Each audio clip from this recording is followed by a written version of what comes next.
Hello friends, this is Tanya. So welcome back to my channel Tanya talks and reaction. तो फिर मैं हाजिर हूँ एक नए वीडियो के साथ। आज का वीडियो है डिफेंसिव ऑफेंस की वीडियो है। मेजर गौरव आर्या पे वीडियो है। वीडियो का टाइटल मैं आपको पढ़ के बताती हूँ। टाइटल है major Gaurav Arya explain why India need Agnipath and reason behind violence in country. तो इस वीडियो का जो ओरिजिनल लिंक है मैं डिस्क्रिप्शन बॉक्स में डाल दूँगी, वहाँ जाके ओरिजिनल चैनल को भी सपोर्ट करिए। और अगर आपको मेरी वीडियोस पसंद आती है तो मेरी वीडियो को लाइक करिए, चैनल को सब्सक्राइब करिए और शेयर करिए अपने फ्रेंड्स और फैमिली के साथ।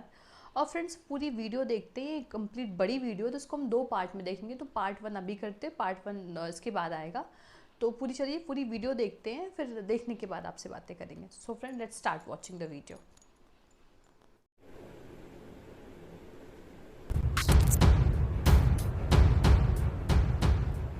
इनका दिमाग लश्कर तैयबा और जैश मोहम्मद वाला है, ज्वाइन करना चाहते हैं इंडियन आर्मी। सही है। ये देश की संपत्ति जलाएंगे। देखिए, जो शांति से, वैभव, मैं साफ बोल रहा हूं, ऑन रिकॉर्ड बोल रहा हूं आपके शो पे, जो शांति से प्रोटेस्ट कर रहा है, जो देश को नहीं जला रहा है, मैं उसके साथ खड़ा हूं। मैं आपसे अग्री करूं ना करूं, आपका संविधान का हक है। शॉर्ट सर्विस कमीशन ऑफिसर्स को आपने बिल्कुल जमीन पे फेंक दिया। हम में से कितने बन गए टेररिस्ट? हम में से कितने बन गए माफिया शार्प शूटर्स? हम में से कितने बन गए दाऊद इब्राहिम का अस्कर? हम तो नहीं बन गए ना। सब लोग अपना काम ही कर रहे हैं ना। फिर ये आर्ग्यूमेंट की अग्निवीर टेररिस्ट बन जाएगा, क्यों?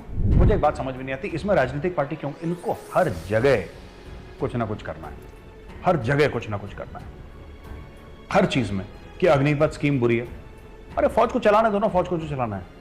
ये फौज को ये भी सिखाते हैं कि सर्जिकल स्ट्राइक कैसे करनी है। इनको एयरफोर्स को ये भी ट्रेनिंग देनी है कि बालाकोट की स्ट्राइक कैसे तुम्हें करनी चाहिए थी, क्या करना चाहिए था। लेकिन मैं ये कहना चाहता हूं कि ये पूरा जो मामला है ना पेंशन का, ये पेंशन का मामला फौज को डुबा देगा। ये मैं बता रहा हूं, ये फौज को डुबा देगा ये पेंशन का मामला। आपके पास हथियार नहीं है, आपके पास वही गंदी सी इंसास है एक, ठीक है, राइफल आपके पास वेपन्स नहीं है फेस करने के लिए। जय हिंद दोस्तों, मैं हूं मेजर गौरव आर्या और आप देख रहे हैं डिफेंसिव ऑफेंस। लाइक करिए, सब्सक्राइब करिए और बेल आइकन दबाना बिल्कुल मत भूलिएगा। वैभव, ये जो अग्निवीर वाला मामला है, जो स्कीम निकाली अग्निपथ, तो मुझे काफी ना सोशल मीडिया पे मैसेजेस आ रहे हैं और मैंने अलग अलग मुख्तलिफ प्लेटफॉर्म्स पे इस बारे में बात भी करी है। लेकिन जो मुझे लगता है कि डिफेंसिव ऑफेंस से एक लोगों को खास उम्मीद है इस मामले में, तो हमें अपना कुछ बातें रखनी चाहिए। और बातें जो हैं वो बीच में हैं। हर एक जो चाहता है वो चाहता है कि भाई हमारे पक्ष की बात हो, ऐसा नहीं है। कहीं ना कहीं बीच में हमें एक रास्ता निकालना पड़ेगा, तब जाके मामला सलटेगा। पहली बात तो यह है कि ये अग्निपथ है क्या? ये फौज को करवाना ही था। मुझे तो यह आश्चर्य हो रहा है कि अब जाके 2022 में क्यों लॉन्च करा फौज ने। फौज को यह चीज 25-30 साल 50 साल पहले कर देनी चाहिए थी। रिफॉर्म जरूरी होता है ना। कुछ समय पहले तक फौज का जवान ओनली 7 ईयर्स तक काम करता था। नौकरी उसकी 7 साल की होती थी और बाकी 7 ईयर्स वो रिजर्व पे होता था। उसके बाद उसको जो भी पेंशन वेंशन मिलनी होती थी, फिर वो कर दिया कि 15 साल के बाद मिलेगी। पर 7 ईयर्स का भी हो चुका है फौज में सर्विस, जो अभी 4 साल के ऊपर लोग कंप्लेन कर रहे हैं। तो मैं आपको बताता हूं ये है क्या मामला ना। पूरा बात यह है कि इसमें 2-3 कारण हैं। वैसे सबसे पहला कारण यह है कि, और ये बहुत गंभीर कारण है फौज के लिए, it's a very serious issue for the army that और द नेवी और द एयरफोर्स, ये जो एज प्रोफाइल है ना, ये ज्यादा हो रही है। ये 32, 33, 34 तक जा रही है और किसी भी आर्मी के लिए एक्सेप्टेबल नहीं होगा। किसी भी आर्मी के लिए ये एक्सेप्टेबल नहीं होगा। इसको मिड 20s या लेट 20s में लाना है। ये काम फौज को बहुत पहले कर देना चाहिए था अग्निपथ का। मैं फौज के पॉइंट ऑफ व्यू से बोल रहा हूं, मेरी तरफ से नहीं। मैं ये नहीं कह रहा कि फौज को कर देना चाहिए था, ऐसा गौरव आर्या बोल रहा है, और फौज के हिसाब से बहुत पहले कर देना चाहिए था। ये डिले हो गया बहुत ज्यादा। सबको पता है अग्निपथ स्कीम में 4 साल के लिए लोग आएंगे। 4 साल के बाद उसमें से 25% फौज में रह जाएंगे और बाकी बाहर की दुनिया चले जाएंगे। उदाहरण के लिए बीएसएफ में, सीआरपीएफ में, आईटीबीपी में, सीआईएसएफ में, एसएसबी में, असम राइफल्स में, मिनिस्ट्री ऑफ डिफेंस का जो सिविलियन स्टाफ है उसमें, और 15-16 जो भी डिफेंस यूनिट्स हैं, जो जो कि MOD से ताल्लुक़ रखती हैं, मिनिस्ट्री ऑफ डिफेंस से ताल्लुक़ रखती हैं उसमें। तो क्या इन लोगों को 4 साल के बाद सरकारी नौकरी मिलेगी? उसका आंसर है हाँ। तो उसका जवाब है हाँ, उनको गवर्नमेंट ऑफ इंडिया की नौकरी मिलेगी। इसके अलावा जो स्टेट पुलिस कर रही है, मेरी बातचीत अभी हुई थी ब्रिगेडियर BD मिश्रा सर से। Brigadier BD Mishra is very senior, is 1961 commission, 1961 commission है वो, और he is governor of Arunachal Pradesh अभी। तो उन्होंने बात करी थी और वो नॉर्थ ईस्ट के स्टेट्स की बात कर रहे थे कि 8 मुख्यमंत्रियों से बात हुई और 8 के 8 ऐसे सिस्टम्स इन प्लेस ला रहे हैं जहां पे 10% रिजर्वेशन। तो क्या अग्निवीर जब फौज छोड़ेगा क्या उसको मिलेगी? हाँ मिलेगी। क्या है कि 4 साल के लिए करेगा, उसके बाद वो चला जाएगा। उसकी 6 महीने की ट्रेनिंग होगी जो कि इस 4 साल में शामिल है, राइट। एक बार वो फौज से चला गया फिर उसकी रिजर्व लायबिलिटी नहीं होगी। जाहिर सी बात है नहीं। अब आप आर्मी में हैं, आपने आर्मी छोड़ दिया, BSF में चले गए, तो आर्मी की रिजर्व लायबिलिटी खत्म हो गई ना, then you become part of BSF।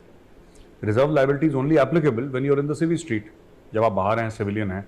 अगर जंग होती है तो फिर वो BSF, ITBP, CRPF के साथ रहेगा वो। वेब ऑफ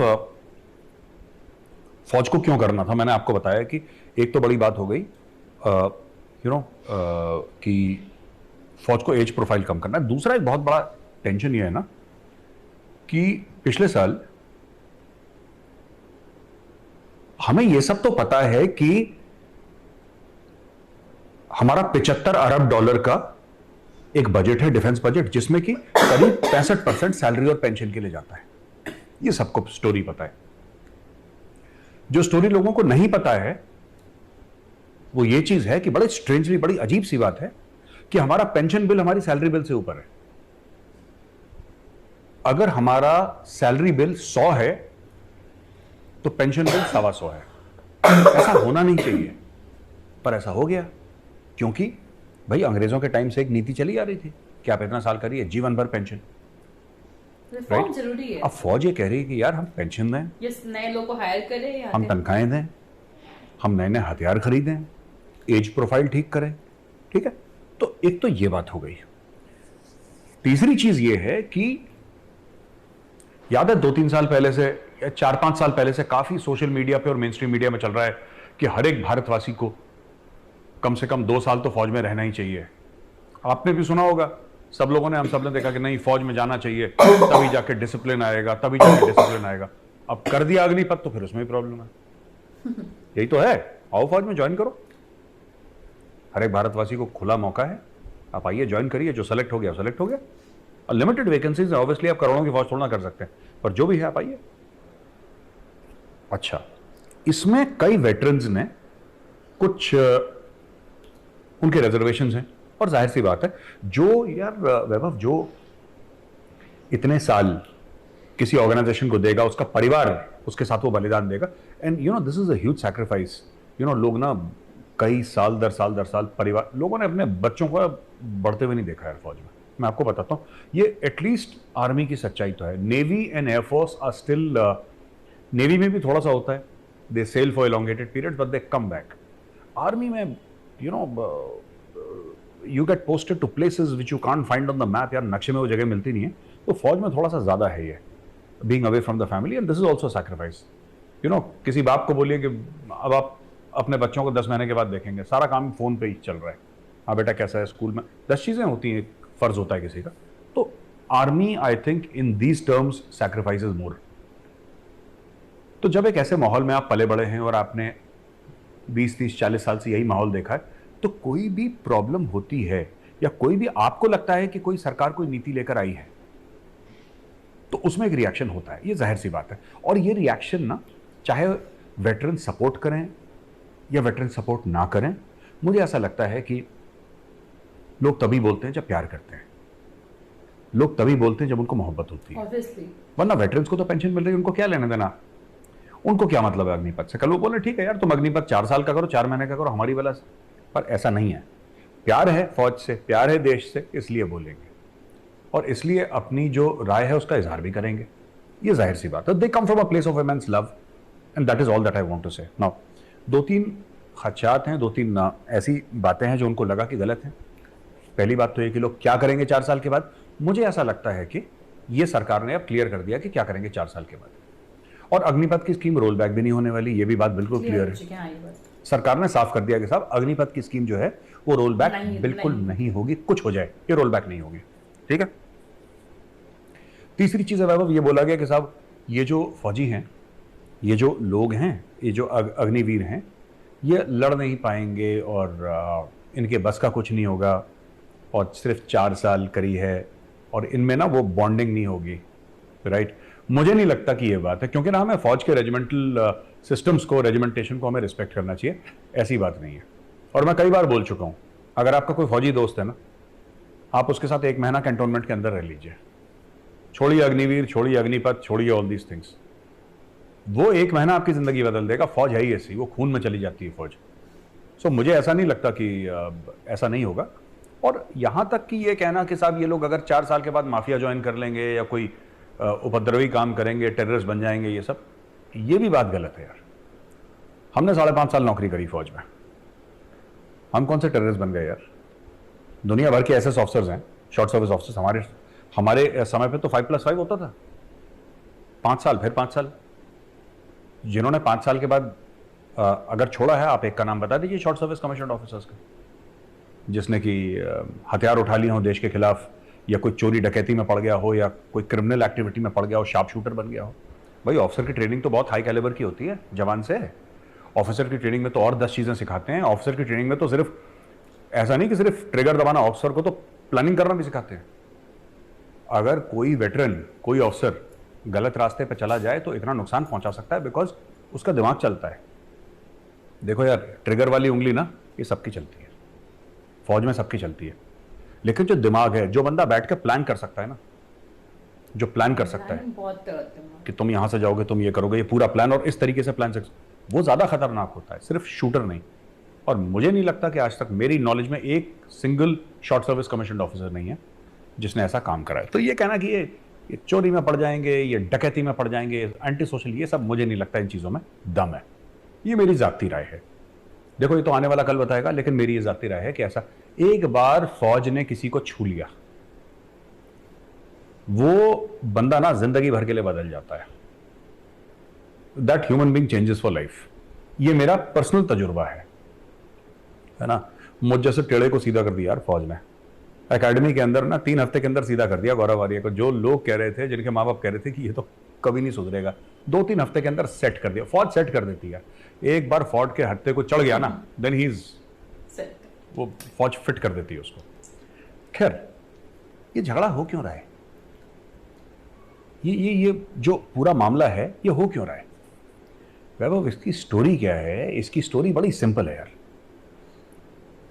एक जमाना था जब ये जो यंगस्टर्स थे ना, जो फौज में भर्ती होना चाहते थे, जो भर्ती के इच्छुक थे, जो एस्पिरेंट्स थे, वो भी वही चाहते थे जो फौज चाहती थी। वो भी वही चाहते थे जो फौज चाहती थी। फौज चाहती थी कि तेज तर्रार, physically fit, mentally alert, smart नौजवान फौज ज्वाइन करें, और वो भी ये चाहते थे कि हम लोग फौज ज्वाइन करें। So there was a congruence of need and desire and wants. वो एक जगह आके मिलते थे और भर्ती रैलीज होती थी और कभी कोई प्रॉब्लम नहीं। अब प्रॉब्लम क्यों हो गई? अब प्रॉब्लम वैभव इसलिए हो गई क्योंकि ये जो फौज में जाना चाहते हैं, ये कुछ और चाहते हैं और फौज कुछ और चाहती है। अब दोनों के डिफर। भाई आप नोएडा से दिल्ली जाना चाहते हैं, मैं भी नोएडा से दिल्ली जाना चाहता हूं, हम लोग एक गाड़ी में जा सकते हैं। आप दिल्ली जाना चाहते हैं, मैं मेरठ जाना चाहता हूं, हम एक गाड़ी में कैसे जा सकते हैं? We can not go in the same vehicle. फिर हमें 2 गाड़ियां लेनी पड़ेंगी। ये वही चक्कर है। Army wants a younger army, army wants a lower pension bill. और जो भी फौज चाहती है, जो बंदा फौज ज्वाइन करना चाहता है, वो चाहता है कि मैं 15-20 साल फौज में नौकरी करूं, फिर मुझे पेंशन मिले और फिर एक सरकारी नौकरी का रुतबा अलग रहता है। फौज के लिए मोटिवेटेड भी है लड़के बहुत ज्यादा। होता है जैसे गांव में 3, साढ़े 3, 4 बजे उठ के दौड़ लगाते हैं लोग और फौज के लिए तैयारियां करते हैं। ये एक अलग मामला है। अब मैं आपको बताता हूं इसमें कि ये आग क्यों लग रही है ट्रेन में। ये बहुत खराब। ये कौन है ये लोग जो ट्रेन में आग लगा रहे हैं? तो यार वैभव ऐसी स्टोरी है कि अलग अलग जगह, ये देखो कहीं कहीं लग रही हैं ये आगे। आप भारत का नक्शा लीजिए, ठीक है, आपको ये यूपी के कुछ पार्ट्स में दिखेगा, इसका एपिसेंटर बिहार है, बिहार एपिसेंटर है, ठीक है। हैदराबाद में कुछ हुआ है, एक दो और Hyderabad, Telangana, sorry my mistake, Telangana के आसपास अंदर कुछ हुआ है, कुछ एक दो स्टेट, पूरे भारत में नहीं हुआ है। ऐसा क्यों है? बात यह है कि इसमें सोशियो इकोनॉमिक फैक्टर्स हैं और इसमें कोचिंग सेंटर्स का बहुत बड़ा हाथ है। अब मैं आपको उदाहरण देता हूं, बड़ी इंटरेस्टिंग चीज है इस पूरे कॉन्फ्लिक्ट में ना। ये जो आग लग रही है इसमें 3 पार्टीज हैं।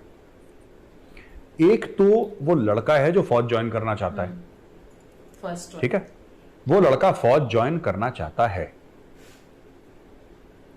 उसका दिल साफ है, उसको वर्दी पहननी है, देश सेवा का, वतन की खिदमत का एक जुनून है सर पे, वर्दी पहननी है। गांव में देखता होगा लोग आते हैं छुट्टी से, फौजी जाते हैं, उनसे बातें सुनता होगा, वो मोटिवेटेड है। तो वो तो बेचारा साफ पाक आदमी है, वो चाहता ही है कि मैं फौज में जाऊं, उसका कोई एजेंडा नहीं है, उसका सिर्फ ये एजेंडा है कि मुझे फौज में जाना है, उसके अलावा उसका कोई लेना देना नहीं। अब उसके माँ बाप और घर वाले, जो उसका इमीडिएट समाज है, वो क्या चाहता है मैं बताता हूं। उनको ऐसा लगता है, उस लड़के को ये नहीं लगता जो 17-18 साल का लड़का जो दौड़ लगा रहा है सवेरे, उसका नहीं, उसका एम है, उस लड़के का, उस बच्चे का एम है कि मुझे वर्दी पहननी है, बस मुझे फौज में जाना है, मुझे फौजी बनना है, मुझे देश की सेवा करनी है। उसके दिमाग में जो भी आइडियल्स होंगे सैक्रिफाइस के, वैलर के, ऑनर के, उस लिए जाता है, क्योंकि गांव और ऐसे समाजों में फौजियों की इज्जत भी बहुत है, तो वो सब देखता है, वो मोटिवेटेड है कि मुझे फौज में जाना है। वो तो एक बच्चा है, वो अलग 17-18 साल का लड़का जो फौज में भर्ती होना चाहता है, रिक्रूट होना चाहता है, उसको आप 1 मिनट के लिए अलग कर दीजिए, उसके मोटिवेशन मैंने समझा दी। अब उसके माँ बाप की क्या मोटिवेशन है? चलो लड़का चला जाएगा, हमारी जो समस्याएं हैं उनका समाधान हो जाएगा, लड़के को सरकारी नौकरी मिल जाएगी, एक परमानेंट नौकरी मिल जाएगी, राइट। उसके बाद उसको पेंशन मिलेगी। भगवान ना करे, भगवान ना करे हमारा लड़का अगर इस दुनिया में नहीं रहा, तो उसकी जो बीवी है उसको वो पेंशन मिलेगी, उसको मेडिकल सुविधाएं मिलेंगी, सब कुछ मिलेगा, सीएसडी की फैसिलिटीज, सब कुछ मिलेगा। एक it is a way out of your circumstance. मैं बात कर रहा हूं उसके लड़के के समाज की, लड़के की बात नहीं कर रहा। लड़के के दिमाग में ये फैसिलिटी ये सब है ही नहीं। लड़का तो कहता है कि मैं किस तरीके से बॉर्डर पहुंचूं, उसके दिमाग में वही चल रहा है। उसके दिमाग में जो लड़का रिक्रूटमेंट के लिए जा रहा है, उसका दिमाग अलग चल रहा है कि मैं देश की सेवा करूंगा, मैं वर्दी पहनूंगा, मैं जाऊंगा, मैं ट्रेनिंग करूंगा, मैं देश के लिए, ये सब। उसके माँ बाप के दिमाग में सामाजिक चीजें चल रही हैं, इकोनॉमिक सिक्योरिटी, जो कि बहुत बड़ी बात है। फिर लड़का जाएगा, भाई लड़का है, ठीक है, तो सरकारी नौकरी है। मैरिज मार्केट में ही becomes a price catch. A boy with a government job becomes a price catch in the marriage market. और जब शहर में दहेज चलता है तो गांव में क्यों नहीं चलेगा? जो सोशल ईवल है, जो कि नहीं चलना चाहिए, जो हाईली कंडेमनेबल है, जो बुरी चीज है, लेकिन सच्चाई है। अब मर्डर भी तो कंडेमनेबल है, लेकिन मर्डर भी हो ही रहा है लोगों का, तो ये भी वैसे ही है। तो सरकारी नौकरी के लिए भाई your value in the dowry market goes up. अब बीच में आता है कोचिंग सेंटर, जो कि तीसरा है। पहला अपना जो रिक्रूटमेंट, वो लड़का जो देश की सेवा करना चाहता है, दूसरा उसके परिवार, उसका समाज, तीसरा है एक कोचिंग सेंटर वाला आदमी। कोचिंग सेंटर वाला आदमी क्या है? हो सकता है वो कोई एक्स सर्विसमैन हो सकता है वो ना हो सकता है वो सिविलियन हो जिसने एक्स सर्विसमैन को अपने अंडर रख रखा हो, पर आपको किसी ना किसी सूरत में कोई ना कोई एक्स सर्विसमैन चाहिए। अब वो बंदा कहता है कि मैं आपकी ट्रेनिंग करवाऊंगा, ठीक है, और मैं आपका ऐसा तैयार करवा दूंगा कि भर्ती में आप आगे चले जाओगे और आपका हो जाएगा, ठीक है ना। मैं आपको ऐसा ट्रेनिंग कराऊंगा, मैं आपको इतने महीने की ट्रेनिंग दूंगा। मेरी ट्रेनिंग का दाम जो है वो है 5 लाख रुपए। मेरी ट्रेनिंग का जो दाम है वो है 5 लाख रुपए। मैं आपसे 5 लाख रुपए लूंगा, यहां पे मैं आपको अकोमोडेशन प्रोवाइड करूंगा, यहां पे 3 वक्त का खाना, 2 वक्त की चाय प्रोवाइड करूंगा, दिन भर आपको रगड़ूंगा, आपको बताऊंगा कैसे फौज में जाना है और आप फिर करेंगे। बच्चा जो है, जो फौज में भर्ती होना चाहता है, वो माँ बाप को लेके जाता है गुरुजी के पास, जो कि कोचिंग सेंटर रन कर रहे हैं। गुरुजी के चरण स्पर्श करता है, गुरुजी कहते हैं लाओ 5 लाख रुपए। अब ये जो 5 लाख रुपए गरीब परिवार या मध्यम वर्ग का परिवार दे रहा है, ये कहां से दे रहा है? गहने बेच के, बैंक से पैसा निकाल के, जमीन का टुकड़ा बेच के, कहीं से लोगों से मांग मूंग के, कुछ ना कुछ करके वो 5 लाख रुपए दे देता है कि हमारे बच्चे की ट्रेनिंग कर दो। तो अब बच्चा पहुंच गया ट्रेनिंग के लिए, और यही कमाई का स्रोत है कोचिंग सेंटर्स का। और करोड़ों करोड़ों रुपए में खेलते हैं कोचिंग सेंटर्स, करोड़ों। It's a multi $million, rather I would say all over India. अगर सारे कोचिंग सेंटर्स आप मिला लें, जिसमें IIT भी शामिल है, मेडिकल भी शामिल है, सब कुछ, तो इट्स अ $multi-billion इंडस्ट्री। उसका एक छोटा सा हिस्सा फौजी कोचिंग सेंटर, ये एसएसबी के भी जो अफसर को लेकर चलते हैं, ये सब तामझाम चलता है वहाँ पे। तो लाखों रुपए उसके माँ बाप ने, जो भी उसकी फीस होगी, 5 लाख मैंने ऐसे ही बोल दिया, मुझे नहीं पता, लेकिन जो भी उसने लाखों रुपए की फीस, तो इतना मुझे पता है, तो उसने दे दी। बीच में आ जाता है अग्निपथ, बीच में आ जाता है अग्निपथ। 5 लाख रुपए क्यों दिए थे?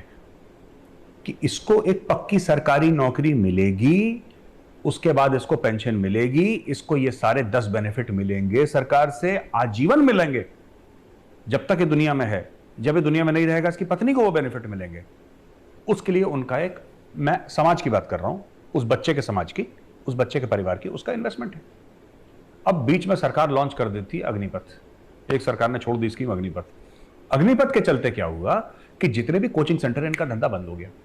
अब माँ बाप ये कहते हैं कि बेटा एक बात बताओ, हम तुम्हें 5 लाख रुपए क्यों दें अगर तुम्हारी नौकरी 4 साल की है? Why should we give you 5 lakh rupees for what? 5 lakh रुपए तो बहुत होते हैं यार 4 साल के लिए। 4 साल के लिए कोई नहीं देगा। और आज की तारीख में जो हजारों लाखों बच्चे जो इन कोचिंग सेंटर्स में पूरे ऑल ओवर इंडिया, वो पूछ रहे हैं, जो वहां पे गुरुजी हैं उनके बन के बैठे हुए हैं, कि बताइए क्या करना है हमें? आपने तुमसे पैसे ले लिए, सरकार ने स्कीम बदल ली, लाओ पैसे वापस। ये लोग कोचिंग सेंटर वाले हैं जो कह रहे हैं कि, और ये पकड़े भी गए थे तेलंगाना में। तेलंगाना पुलिस ने इनके वॉइस इंटरसेप्ट्स निकाले हैं, टेक्नोलॉजी का इस्तेमाल करके मोबाइल फोन पे क्या इनके मैसेजेस आ रहे हैं कि हम तुम्हें इतना। एक सुब्बा राव करके एक बंदा है जो कि एक्स हवलदार है इंडियन आर्मी का, वो पकड़ा गया है, ही इज बीइंग इंटरोगेटेड भाई। उसने लोगों को बोला कि जाओ ये तेल ले जाओ, केरोसिन ले जाओ, और तुम पेट्रोल ले जाओ, ट्रेन में आग तो ये लोग क्या कर रहे हैं कि ये लोग ट्रेन में आग लगवा रहे हैं कि किसी तरीके से, जैसे फार्म लॉज में सरकार के ऊपर बहुत प्रेशर आया था और सरकार को मजबूरन फार्म लॉज वापस लेने पड़े, तो अगर तुम आगजनी करोगे, अगर तुम मार कटाई करोगे पूरे देश में, अगर आग लग जाएगी, तो डर के मारे जो मोदी सरकार है वो अग्निपथ भी वापस ले लेगी।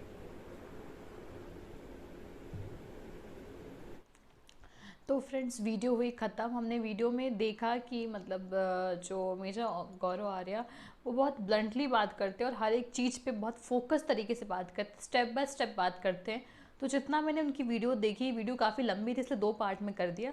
तो जो फर्स्ट पार्ट में देखा, हाँ, इससे ये पता चला, जैसा कि मैंने पहले भी डिस्कस किया था, कि रिफॉर्म ज़रूरी होता है, और ये रिफॉर्म इंडियन आर्मी में बहुत दिन से पेंडिंग था। उस वजह से रिफॉर्म आया, और रिफॉर्म आने के कुछ रीजंस भी इन्होंने बताए कि इंडियन आर्मी का जो बजट हमारा जो बनता था, मतलब डिफेंस बजट, उसमें मेजर पोर्शन तो हमारा सैलरी और पेंशन में चला जाता था। उसके बाद भी सैलरी पेंशन में भी पेंशन वाला ज़्यादा होता था, सैलरी कम होती थी। तो इस चीज़ को कम करने के लिए गवर्नमेंट ने कहा कि भाई, क्योंकि ये क्या होता है ना, ये नॉन डेवलपमेंट एक्सपेंडिचर, जब पेंशन देते हो, अब सब्सिडीज़ देते हो, क्योंकि कुछ डेवलपमेंट तो नहीं होता ना उस पैसे का। अगर वो पैसा, क्योंकि वो पैसा कोई कंज्यूम कर रहा है, तो कोई डेवलपमेंट नहीं हो रहा, उस पैसे से कुछ भी नई चीज़ें नहीं हो रही, ना कोई नया जॉब, ना कोई नई सर्विस, कुछ भी प्रोडक्टिव यूज़ नहीं हो रहा है। तो इंडिया में ऐसा है। और इंडिया क्या, जो बहुत सारी, क्योंकि इंडिया जो है ना वो मिक्स्ड इकोनॉमी है। मिक्स्ड इकोनॉमी में क्या होता है कि कैपिटलिस्टिक जो कैपिटलिस्टिक सेक्टर होते हैं और जो सोशल जो सेक्टर होते हैं, दोनों मिलके काम करते हैं। तो जो गवर्नमेंट है वो इस चीज़ में कुछ सोशल वर्क भी करती है, लोग, क्योंकि हमें लाइफ इन्हेंस करना होता है। India is a mix economy country, लेकिन ये केस यूएस, कनाडा वगैरह में नहीं, ये पूरी कैपिटलिस्टिक कंट्रीज़ हैं। तो ये वहाँ पे क्या होता है कि हर पैसा जो गवर्नमेंट खर्च करती है, that is a development expenditure. और गवर्नमेंट वहाँ पे कुछ हेल्थ सुविधा वगैरह जो फ्री देती है, उसके तहत उनसे टैक्स में वो पैसा कट जाता है उनके सैलरी में से। तो ऐसा नहीं है कि कुछ भी फ्री है, पर यहाँ पे जो चीज़ फ्री है वो फ्री है। तो यही सारी चीज़ें हैं, ये सब चीज़ें देखनी चाहिए, मतलब ये सारी चीज़ें इसमें बताइए कि क्या क्या है। कि रिफॉर्म जरूरी था, वही पेंडिंग रिफॉर्म लाया गया, जिसके तहत लोग जगह जगह मतलब दंगे फसादात कर रहे हैं। उन्होंने बताया भी कि कौन कौन से फैक्टर है, भाई 3 पार्टी इन्वॉल्व है। और सबसे ज़्यादा मुझे ये लग रहा है कोचिंग सेंटर वाले, इनको पता है कि जब 4 साल का हो जाएगा तो बच्चे इनके पास आने वाले नहीं, और आएंगे भी तो इतनी फ़ीस नहीं देंगे, भाई नहीं देंगे ना ऑब्वियसली। तो फिर इनको अपना क्योंकि ये जो कोचिंग सेंटर है, ये एक एजुकेशनल जो सेक्टर है ना, ये अब मतलब प्रॉपर एक बिजनेस बन चुका है। बस लोगों से पैसे ऐंठो, और देशभक्ति के नाम पे, पेट्रोटिज्म, किसी चीज़ के नाम पे बस पैसे ऐंठना होता है। तो उस केस में अब वहाँ पे कोई लोग जाएगा तो कोई इतने पैसे नहीं देगा, वो लोग भड़का रहे हैं लोगों को। साथ साथ कुछ अपोजिशन पार्टीज़ मिल जा रही हैं, वो भड़का रही हैं लोगों को। साथ साथ कुछ जैसे कुछ जो लोग, कुछ ऐसे एलिमेंट्स हैं, फ्रिंज एलिमेंट्स, जो देश में दंगे फसादात करना चाहते हैं, वैसे लोग मिल जाए। तो कुल मिली जुली तरह से क्या होता है ना, कि मिली जुल के इस पूरे सिचुएशन को वर्ड्स बना दे रहे हैं। और इग्नोर नहीं। और एक बात और है कि कुछ स्टूडेंट्स का जेन्युइन गुस्सा भी है इस चीज़ पे, that we can not ignore कि ये सिर्फ अपोजिशन पार्टीज़ और एक प्लानिंग के तहत है। कुछ बच्चों को ये था कि देखिए इंडिया में क्या होता है ना कि लोग को, India is not that rich country. अगर लोग पहले गवर्नमेंट जॉब में इसलिए जाते थे कि तो गलत थे, गवर्नमेंट जॉब में जाएंगे तो हमें एक फ़िक्स सैलरी हो जाएगी, जॉब सिक्योरिटी हो जाएगा, तमाम तरह की, आर्मी में तो पेंशन वाला भी स्कीम था, तो बहुत सारी चीज़ें थी। लेकिन अब वो चीज़ उन्हें नहीं मिल रहा है। तो लेकिन एक ये बात है कि जब उनको रिलीज़ किया जाएगा तो उनको इतने पैसे दिए जाएंगे कि अगर वो चाहते हैं तो फर्दर वो CDS NDA का प्रिपरेशन कर सकते हैं, और इसके अलावा भी वो कोई और प्रोफेशनल डिग्री भी ले सकते हैं, अपने आगे की फर्दर स्टडीज़ कर सकते हैं, कोई बिजनेस खोल सकते हैं। तो एक ऐसा नहीं है कि उनको एकदम यानी हत्था छोड़ दिया कि भाई आपको ले गए और बस वहाँ पे यूज करके छोड़ दिए। यूज एंड थ्रो वाला सिस्टम नहीं, वो आपको भरपूर पैसे दे रही है। उसके साथ भी उनका क्या होता है, किसी भी जैसे एक्स आर्मी मैन वाला कोटा लगता है, तो किसी भी पुलिस वाले जो स्टेट कि पुलिस में भी उनका जल्दी सिलेक्शन होता है, उनकी कट ऑफ कम जाती है किसी भी एंट्रेंस एग्जाम में, तो ये सारी फैसिलिटीज़ मिलेंगी। तो बहुत सारी फैसिलिटीज़ मिलेंगी, उनकी रिस्पेक्ट रहेगी। और देखिए बात ये है ना कि जब इंडियन आर्मी को बैलेंस क्रिएट करना है एक्सपीरियंस्ड और न्यूली में, जो एक्सपीरियंस लोग वो प्लान करेंगे, न्यू जो लोग जाएंगे वो उस प्लानिंग को एग्जीक्यूट करेंगे। तो इन दोनों को भी, क्योंकि एज जब ज़्यादा जाएगा ना भाई, देश को खतरा, पूरी कंट्री को खतरा हो। जब हमारी कंट्री ही सेफ़ नहीं रहेगी तो क्या करेंगे जॉब लेके ऐसा। तो फर्स्ट प्रायोरिटी तो अपनी कंट्री को सेफ़ रखना है ना। तो इनकी पूरी बातों से मुझे यही पता लगा। पर मुझे कहीं ना कहीं एक चीज़ लगती है कि गवर्नमेंट, यहाँ पे गवर्नमेंट की साइड से क्या गलती है, गवर्नमेंट लोगों को कम्युनिकेट नहीं कर पा रही, इफेक्टिव कम्युनिकेशन नहीं है। जितने तेज़ी से ये प्रोपेगेंडा वाली चीज़ें स्प्रेड हो रही हैं, तो गवर्नमेंट ने 2-3 बार में देख लिया फार्म लॉज में क्या हुआ और सारी चीज़ें, मतलब उनको एक पता चला था कि ये ऐसे ही करेंगे, ये चीज़ प्री डिटर्मिन्ड वे में, जैसे प्रोपेगेंडा वाली चीज़ मैसेजेस फैल रहे हैं, वैसे उस चीज़ के फेवर में मैसेज फैलने चाहिए। पहले एक नेटवर्क बिल्ड होना चाहिए, जितने भी आर्म फोर्सेस हैं वहाँ पे लोकल लीडर्स है, लोकल डिफेंस के लोग हैं जो उस एरिया से, बिहार में सबसे ज़्यादा हो रहा है, बिहार में बहुत लोग पहले आर्मी में थे, उन लोगों से इंटरेक्ट करना, बात करना, क्योंकि उनके उनके बोलने से बहुत ज़्यादा इन्फ्लुएंस होगा। वो जो बोलेंगे ना उस पर, अगर मान लो एक्स आर्मी मैन है, वो क्या बोल रहा है, तो उसके बोलने से बिहार में लोगों को बहुत फ़र्क पड़ता है। तो उससे कांटेक्ट करना चाहिए कि इस ज़िले में कितने एक्स आर्मी मैन, उसको कांटेक्ट करके बुला के उनको समझाया स्कीम। बिहार, यूपी, इस सब करती थोड़ा सा एक प्लानिंग के साथ एग्जीक्यूट करना चाहिए, प्रॉपर कम्युनिकेशन हो। ऐसा नहीं कि खुल के बोल दिया, भाई इंडिया में को पता है रजिस्ट्रेंस हो रहा है और आप ये देख चुके हो कि पिछली बार हो रहा है, तो इस बार कुछ अलग वे लाते। तो यही गवर्नमेंट कर सकती, मुझे ऐसा लगता है कि मेरे तरफ से कि हाँ, मतलब गवर्नमेंट ऐसा कर सकती थी कि हर डिस्ट्रिक्ट में कुछ जैसे जितने भी आर्म फोर्सेस के लोग हैं, कुछ लोगों को बुला के उनसे उनको मीटिंग करके उनको बात कन्वे करती कि ऐसे हम स्कीम ला रहे हैं, ऐसे ऐसे करती, हर जिले स्तर पे चीज़ होती, फिर एग्जीक्यूट करती। 6 महीना इसके इम्प्लीमेंटेशन में टाइम लगाती, तब शायद मुझे नहीं लगता इतने दंगे फसादात होते। तो यही सारी चीज़ें उनको समझाती, बताती, उनके कंसिक्वेंस ये सारी। और मुझे लगता है कि ये जो पब्लिक प्रॉपर्टी को डैमेज हो रहा है, उन बच्चों को भी ये बताना चाहिए कि भाई ये कर रहे हो, तुम्हारे मम्मी पापा से पैसा लिया जाएगा, तब शायद वो शांत हो जाए। तो फिर इस वीडियो के लिए इतना ही। नेक्स्ट पार्ट हम नेक्स्ट वीडियो में देखेंगे। अगर आप कुछ कहना चाह रहे हैं नीचे कमेंट बॉक्स में लिख सकते हैं। तब तक के लिए फ्रेंड्स, आज के लिए इतना ही, मिलते हैं नेक्स्ट वीडियो में। Bye, take care.